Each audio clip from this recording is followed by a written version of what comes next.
What's up, everyone? Welcome back to another review. And this time we're taking a look at Back to the Future Part 3, the final installment into the Back to the Future trilogy. The story of Back to the Future Part 3 is this: it picks up after the events of Part 2. Marty McFly, Prime, has to go back to 1985 to save Doc Brown in the Old West. That's the general plot of this movie. Now, let's talk about it. How this movie as a whole? I think that this is a good third movie. I think it ties up the story really, really well. And I like that we get to go back to the origin of Hill Valley by going back to the Old West when Hill Valley was first being formed as a community type of town. So, going back in essence to the origin of Hill Valley is actually a pretty cool, intriguing concept. And I think Robert Zemeckis and Bob Gale kind of got the most out of what they kind of got the most out of it. The whole Western aesthetic, I think, is actually really, really cool. I think that the production design of this movie is spot on. It this Zemeckis and Gale made made the Old West come to life. I mean, yeah, sure, you could say, hey, but it looks like a shot in the back lot. But you know what? I don't know. It kind of works for the Back to the Future franchise. How everything looks, nearly fake looking because you're seeing things from a nostalgic perspective. So we don't know how things look back in 1955 and 1885. We weren't alive back then. They weren't alive back then. They're going based off photographs and whomever was still alive during that time. But since they're able to capture the aesthetic and make it authentic as humanly possible, from the costume designs, from the way they did the architecture, it's all really well done and it looks great all throughout. The performances in this movie are just as good as they are in the previous two installments. Da, Michael J. Fox and Christopher Lloyd, they own these roles. They truly own these roles. They can slip into these roles like a glove, and you would never know. They're fantastic as Marty McFly and Doc Brown, and their relationship in this movie, it grows even more, and it grows, and I love it because Marty McFly's got to go back to the past to save his friend, and in addition to that, Dr. Brown, he falls in love.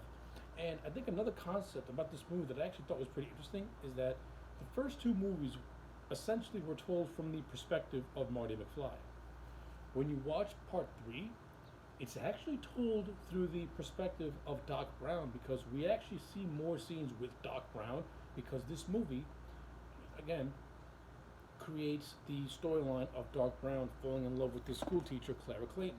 And I like how it's well handled. I think it's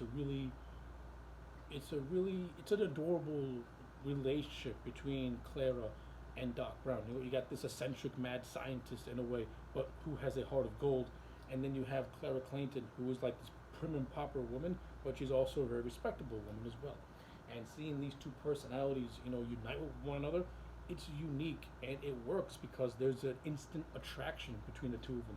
And I like how it's Doc Brown who has to save Clara, and that's how the relationship starts.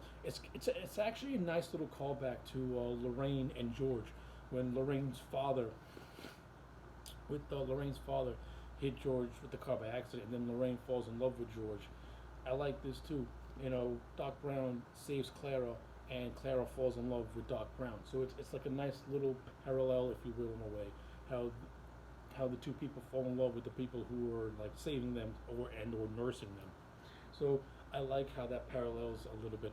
It's actually pretty cool, and the chemistry between Christopher Lloyd and Mary Steinberg is actually really understated. I think they work really, really well off one another. I think the character of Clara Clayton, I like the character of Clara, though I think her personality can be a little bit bland at times. You don't really get to know too much about her, but we just know that she's a school teacher, but we really don't get to know a lot about her past and things like that. We just know that she's a school teacher and that, like Doc Brown, she's interested in like science because when Doc Brown lets us slip that, oh, I'm a local scientist, I mean blacksmith, that catches Clara's attention. So we know she's a school teacher and that she's a lover of science, and that she likes science fiction novels like 20,000 Leagues Under the Sea and things like that. But aside from that, we don't really get to know maybe too much about her, and I would like to get to know more, just a little bit more tidbits. But that's just me personally. Uh, Other things I like about this movie, like I said, the whole Wild West gimmick. So you're gonna have some bandits, and Thomas F. Wilson returns as Buford Mad Dog Tannen, the great grandfather of Biff Tannen, and I like Mad Dog. I think Mad Dog is cool. Um, the rivalry between Mad Dog and Doc Brown is a settlement of over $80 because Doc Brown's tried to fix a shoe horse. The shoe horse slipped off, which caused Mad Dog to break a fine glass of Kentucky Red Eye. So now he now Doc Brown owes him $80, and that pretty much is what kills Doc Brown, and the catalyst for Marty to go back in time to save him because of Mad Dog Tannen. It's always a Tannen that's gotta start troubles. But I like Mad Dog Tannen. He comes across as this gruff guy, and Thomas F. Wilson's performance is great, and you can tell that a lot of these people, they were just relishing in the fact that they're getting to place a western, that they're getting to do a western movie essentially, and that's actually pretty cool. The cinematography in this movie. This is a beautifully shot movie. Like I said, Dean Cundey, he's an ace cinematographer. His work is always A plus. This movie, no exception. Zemeckis, as a filmmaker and director, the man knows what he's doing. He knows how to do his shots. He knows how to maximize all of his actors. And again, Back to the Future Part 3 is no exception. The the action sequences in this movie are beautiful, especially the last 20 minutes when Marty and Doc are trying to get DeLorean to go back in time by using a train, and they're trying to get the train to go as fast as humanly possible, which the train has to break 90 miles an hour. And that entire scene is intense. It's gripping, just like the first movie, and I love it. I love it a lot. And the explosion is a spectacular explosion that sadly nobody will ever get to see.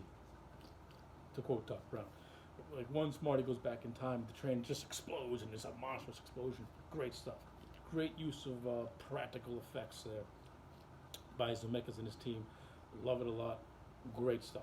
And of course, Marty, goes back to 1985, the real 1985, as opposed to the fake 1985 from the part 2. He gets reunited with Jennifer. Of course, Marty is sad because, Doc Brown had to be left in the Old West because before Marty went back in time, Clara Clayton followed Doc Brown because previously in the movie, Doc Brown and Clara had a falling out. But then Clara overheard a conversation where she realizes that Doc Brown's feelings for her are indeed true, and of course she goes back to try and make amends and try and be back with Doc Brown. But Clara Clayton almost dies because she nearly falls off the train while trying to get Doc's attention. So Doc, using the hoverboard, saves Clara, but also has to stay back in the Old West because, whatever. But as the ending shows, Doc Brown found a way to get back through time because you can't keep a good scientist down for long. He pretty much converts the train into a time machine, and this is the part of the movie that can be very emotional, especially if you like me, a fan of the franchise. Yes, it's sad, but it's also very positive and very uplifting because Doc Brown goes through time, comes back through time, and he and Clara are married. They have 2 children, and he and Marty get to have their final goodbye together, with Doc Brown giving Marty a souvenir, which is a picture of Doc and Marty standing next to the clock tower in the Old West as it's being built, which is a nice little callback. And Doc Brown said it best. It's only fitting that he and Marty are there to see this. And I love the ending. It's great. It's a beautiful send-off, and it's a beautiful just conclusion to what I consider to be the perfect trilogy of movies. So yeah, there's more to talk about with Back to the Future Part 3, like with the whole Marty seeing his distant relatives being Seamus and Maggie McFloy and his great grandfather William. Marty has a nice little story with those two where Seamus is telling Marty not to always attack whenever he gets taunted, and there's also the joke where Marty's going around calling himself Clint Eastwood. I think this movie missed the opportunity to actually cast Clint Eastwood as in a cameo role. I would have had Clint as the bartender in the Old West. I wanted to see Clint Eastwood do a cameo in this movie. I just think that would have been a funny gag and just pretty cool to see. Because Clint, he wasn't offended by it. He was actually amused at the fact that they used his name in the movie. I would like to see him in it, just as a joke. But anyway, as a movie, I think Back to the Future Part 3 is excellent. I like it on par with the second movie, which is why I'm going to give Part 3 a solid 9 out of 10. This is a fitting and beautiful conclusion to the trilogy. It wraps the story up perfectly and does not leave it open for no sequels. Anyway, those are my thoughts on Back to the Future Part 3. Let me know yours in the comment sections down below. Like the video and subscribe, and I will check you back next time for more.